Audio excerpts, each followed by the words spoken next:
Good afternoon and welcome to our weekly webinar. Today we are joined by John Johnson, Research Fellow in the Marquette Law School Lubar Center.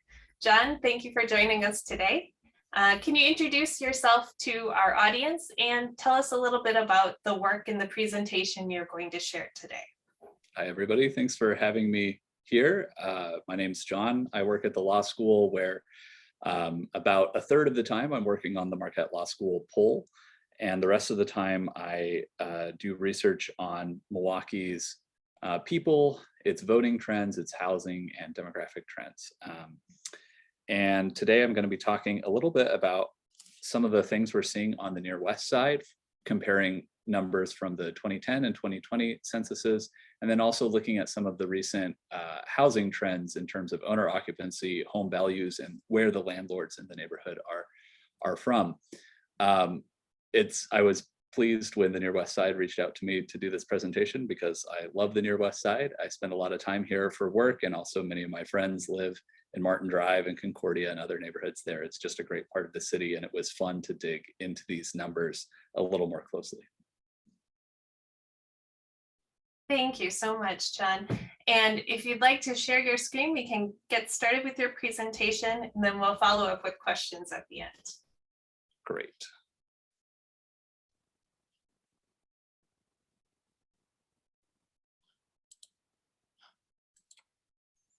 Okay, here we go. So as I get started talking about the trends on the Near West Side specifically, first I want to describe what happened to the city overall in the last 10 years. From 2010 to 2020, the city's total population fell by almost 18,000 people.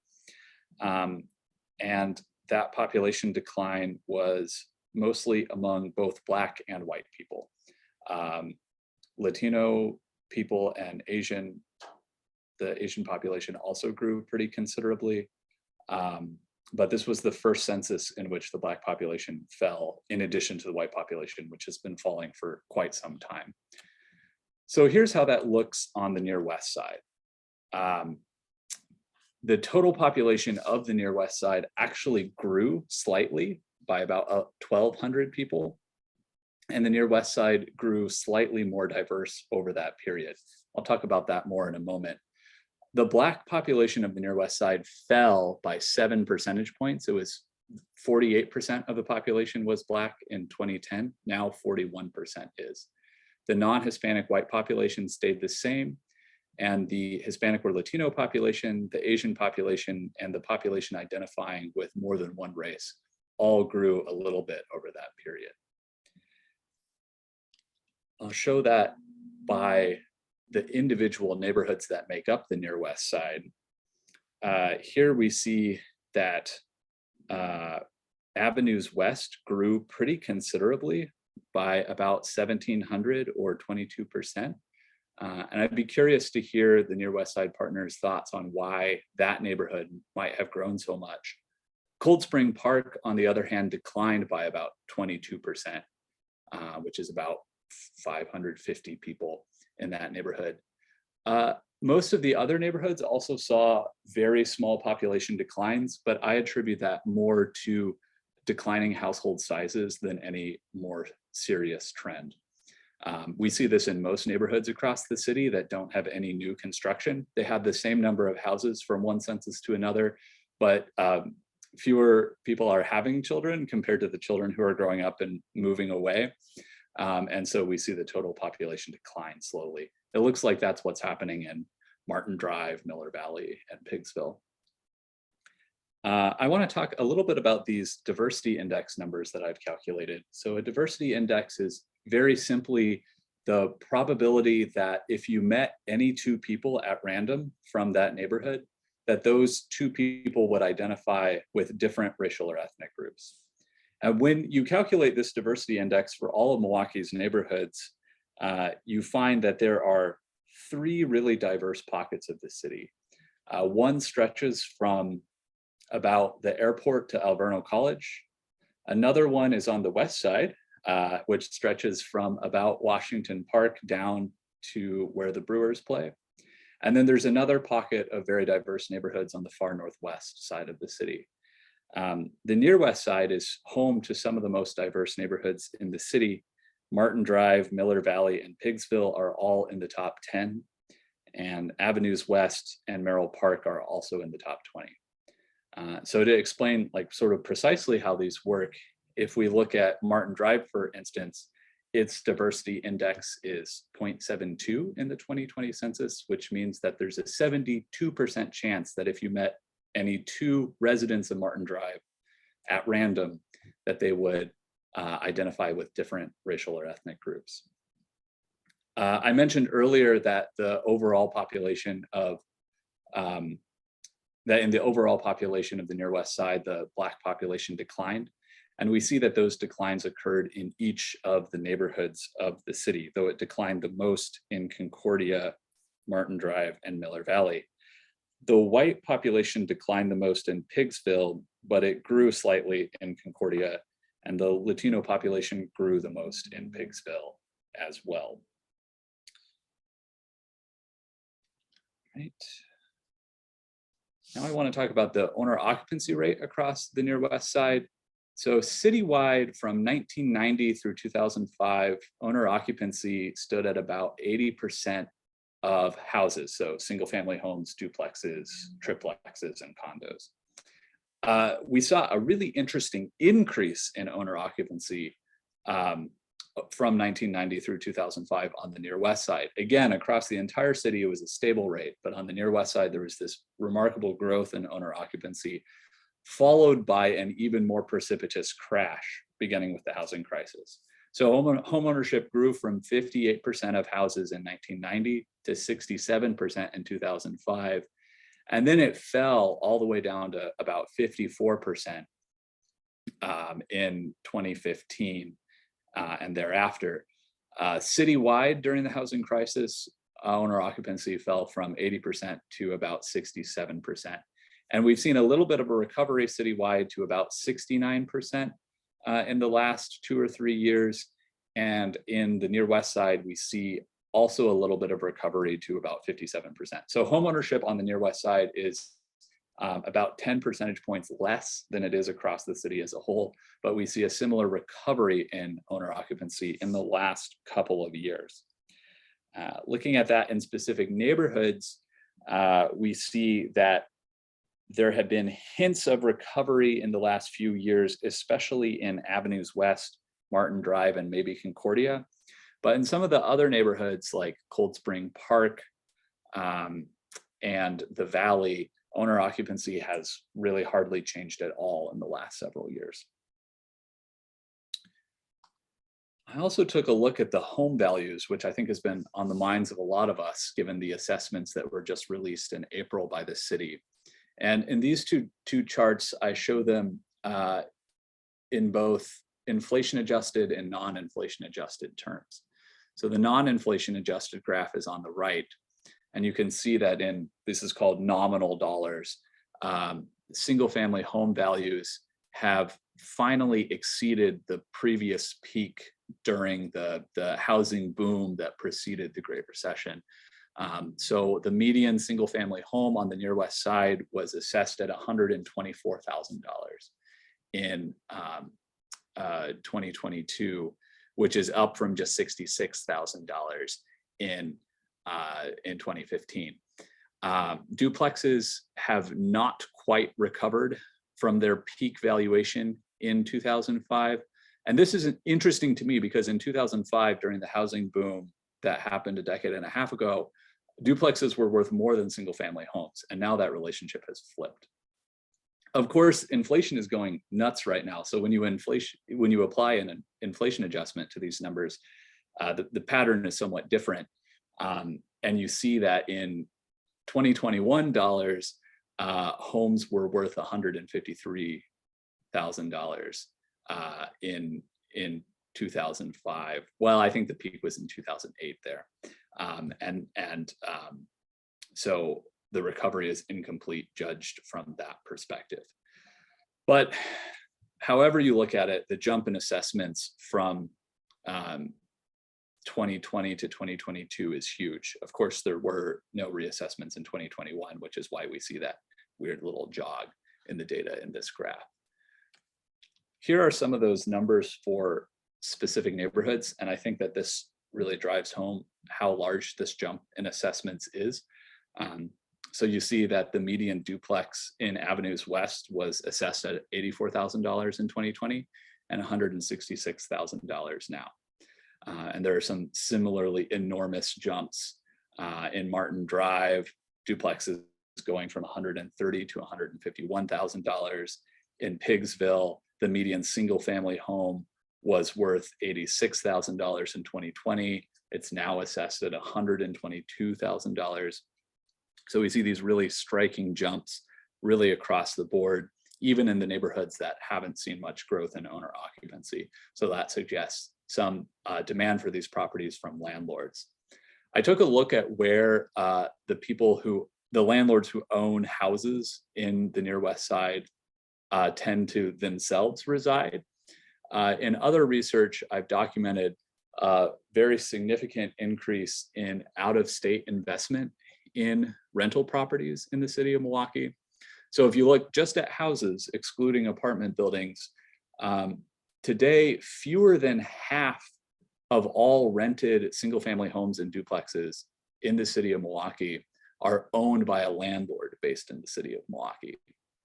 But on the near West Side, actually a higher proportion of your landlords are local Milwaukee landlords, 59% are. And citywide, out-of-state landlords own about 17% of all properties. And in the near West Side, just 9%.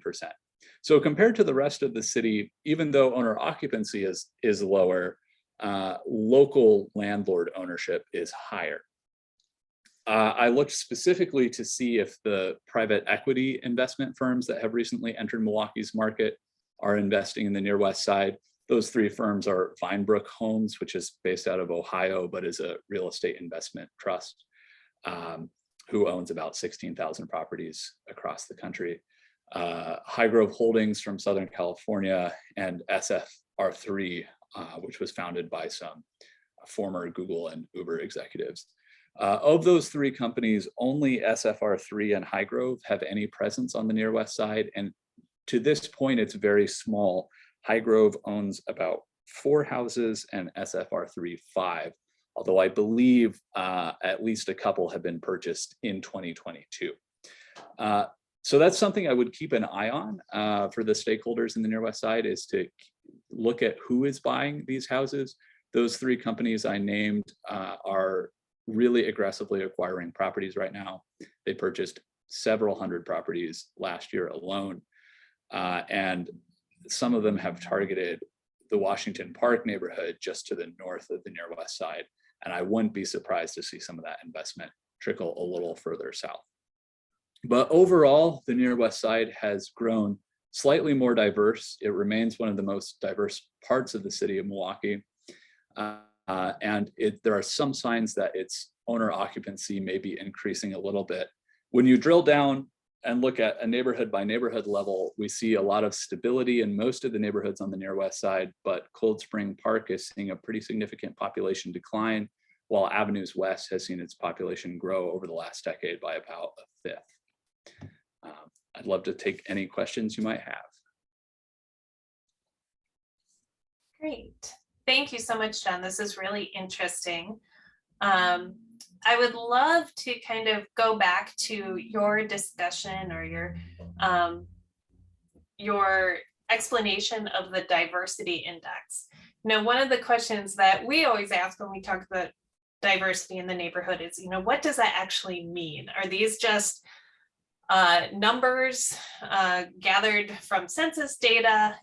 What does that mean from kind of a data lens? And what does it mean when you are out on the streets in the neighborhood?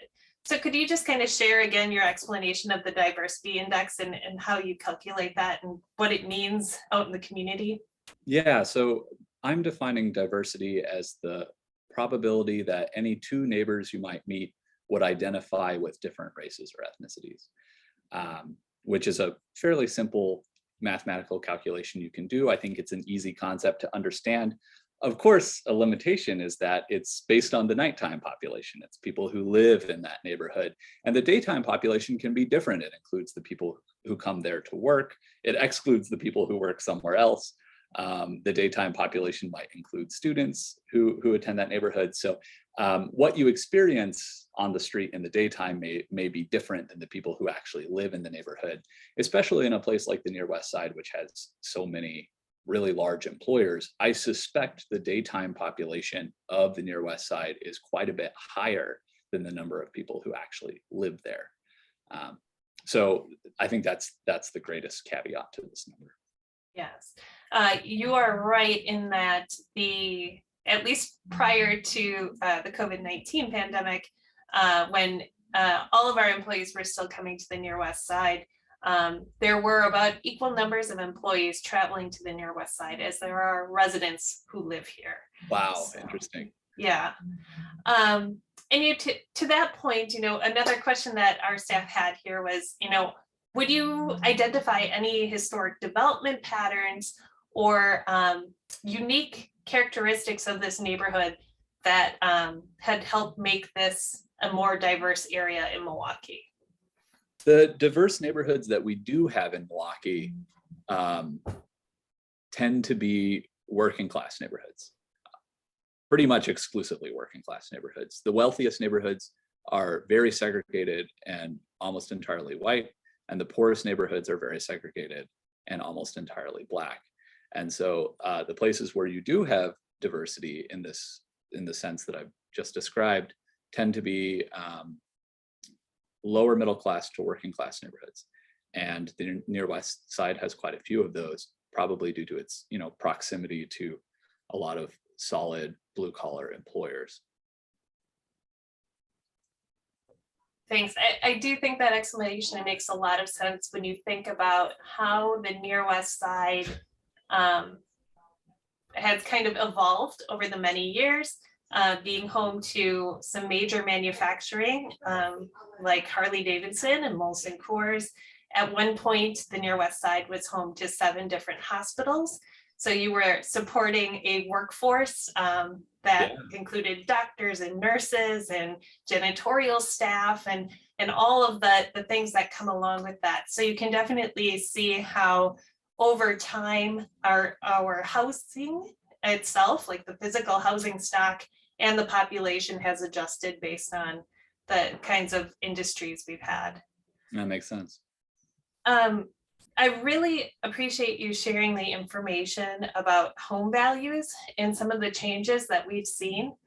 Can you explain how we should understand what these jumps mean in our assessed value and how that might impact either the diversity in the neighborhood or the makeup of homeowners versus renters? It's a really good question. I think we're all still trying to wrap our heads around this jump in assessments, which reflects the past 2 years of home sales, not just 1 year. It's surprised a lot of people. It's strange because some of the most recent census data suggests that there was actually a net outflow of people, that more people moved out of Milwaukee than moved into Milwaukee last year. So how the demand for houses grew so much, even while the population was declining, is a little bit perplexing. But there's no question that the housing market, as we all know, was going wild. It may have something to do with the increased investment by some of these private equity firms, but again, that hasn't really targeted the Near West Side, at least not yet. So I think a lot of the upward pressure on home values has come from people who are seeking to be owner occupiers, which a lot of people did in the last 2 years and drove up the price of these homes pretty significantly. But in doing so, it obviously makes it harder for working class people to buy houses, which is something that people have been able to do in the Near West Side for a long time.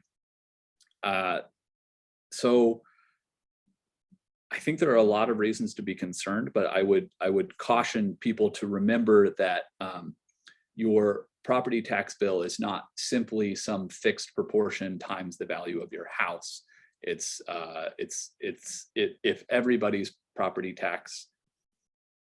if everybody's assessed value goes up, your own tax bill may not actually go up.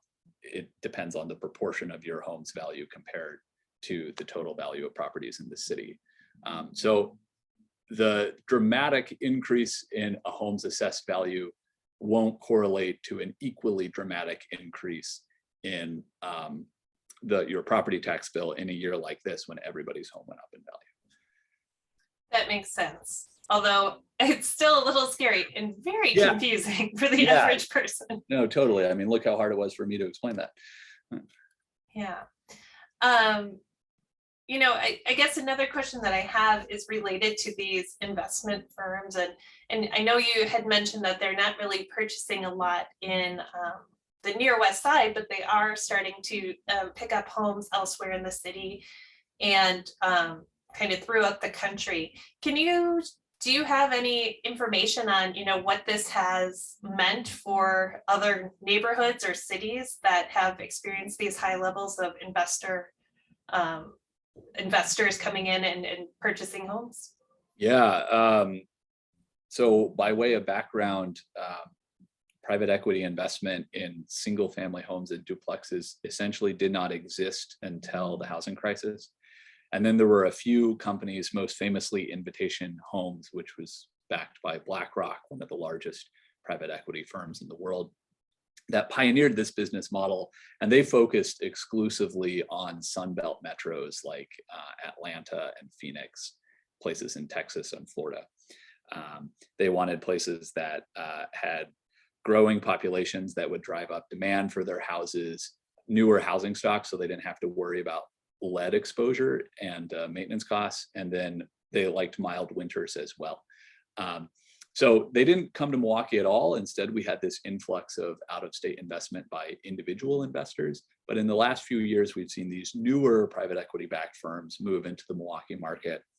And when the three of them that I mentioned collectively own, I think, around 1,200 properties right now, and they're adding more to that really as we speak. In Vinebrook's home case, they pretty much, last year, I believe, they pretty much bought a house every weekday. If we were to average it out. Yeah, it's a extraordinary pace of activity. And what's particularly concerning to me is that they are increasingly buying properties in package deals. So if you look at the price of the individual homes that are being sold in these transactions, they're often quite affordable. You know, they're between $60,000 to $120,000. The kinds of homes that a first-time home buyer might want to place an offer on, but they're not being sold via MLS. They're off-market sales of multiple properties, usually all for cash. And so would-be home buyers don't even have a chance. So that's one way that they hurt neighborhoods. They also hurt renters because they evict way more frequently than local landlords do. We did a study that was published in the Journal Sentinel last summer looking at this, where we found pretty exceptional increase in evictions if the landlord was a large company and if they had private equity backing compared to if they were a small Milwaukee-based landlord. And there was an even lower eviction rate if they were a neighborhood landlord, somebody who owned a house in their own name within like a mile of their own home. This has also been studied by Alora Raymond in Atlanta, who found the same thing. Private equity-backed landlords evict much more. And Henry Gomery in Boston, who found he had enough data, he was able to look at specific buildings and to see that after a private equity firm bought the building, eviction shot up. So these firms appear to be much worse for renters, and they're much worse for would-be home buyers. So if a neighborhood can find a way to try to promote homeownership of these homes that are really at affordable price points, and when that's not an option, to promote local property investment, especially from people who already live in the neighborhood, all of our research shows that those have much better outcomes for tenants. Well, I feel like this is a great opportunity to put in a shameless plug for the Near West Side Live, Work, Play program, which offers home buyers who are purchasing a home as their primary residence in the Near West Side down payment incentives of up to $5,000. Which can be really significant for some of these homes, given, you know, their relatively affordable prices. Yes, and they can, you know, it's an incentive that can be layered with others that are available through banks, through other grant giving organizations. So, you know, we've seen homeowners who are coming into closing with, you know, significant, you know, $10,000 in grant dollars. Wow. That they don't have to worry about paying back, and that can really tip the scales. But you make an interesting point about how a lot of these investments are made on properties that are never even listed on MLS. So it's almost making that connection to the prospective seller Yeah. prior to this going to market. Yeah, and it does seem like something that often happens with these private equity firms is that they're buying the portfolios of small local landlords. So somebody who owns 5 or 6 houses, and maybe it's just simpler for them to do that in one transaction to someone who's offering all cash. Yes, well, we do need to try to end our session today on a more positive note than this. I do think there is significant work to be done, and you know, I take great heart in the fact that Milwaukee seems to have a lot of organizations and a lot of momentum that's looking at how do we increase the stock of affordable housing? How do we ensure that the housing that we have remains affordable and available to prospective homeowners? And how do we help people who are interested in becoming homeowners get to a place where they can buy? So, and Near West Side is active in a lot of those groups, including the RON Coalition, Reclaiming Our Neighborhoods. We have a dedicated housing working team. We have housing programs of our own. But kind of as a closing question to you, what would you say is the value of a diverse neighborhood?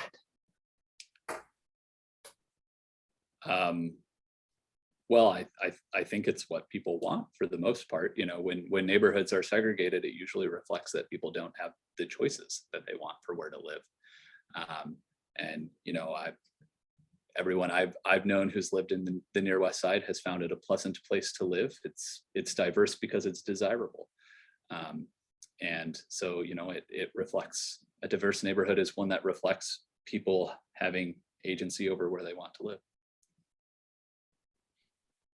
Thank you, John. I like that summary. I think diversity, it's about choice. It's about having the freedom to be where you want to be. And I'm glad that we can say we have a diverse community here in the Near West Side. We will definitely love to have you back in the future to talk about this topic again, and perhaps some of the other polls and research that you're doing at Marquette. But thank you so much for your time. And is there anything else you'd like to say before we close? No, thanks. This has been great. I love the work that you do at the Near West Side Partners, and look forward to keep following it. Thank you, John.